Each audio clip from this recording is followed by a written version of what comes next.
Mahilig ka bang mag-scroll sa iyong phone? Yung tipong scroll dito, scroll dyan ang peg. O kaya naman naging essential na sa'yo ang iyong phone? Well, raketero, let me handle this. Narito ang racket na pwede mong pagkakitaan anytime, anywhere, basta may internet connection ka. Pag-usapan natin kung paano maging online seller. Alam naman natin na dahil sa pandemya, kaya nag-transition ang pagbebenta ng mga items from physical store to digital world na. So, papaano nga ba kumita dito? Ganito lang yan. Una, mag-isip ng produktong ibebenta. Pwedeng pagkain, sapatos, accessories, at iba pa.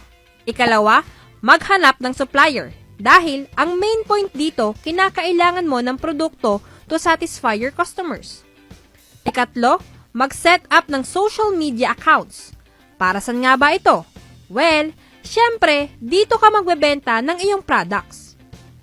All you have to do is mag-isip ka ng brand name at logo ng iyong online selling business. Ikaapat, picturean o videohan ang iyong paninda.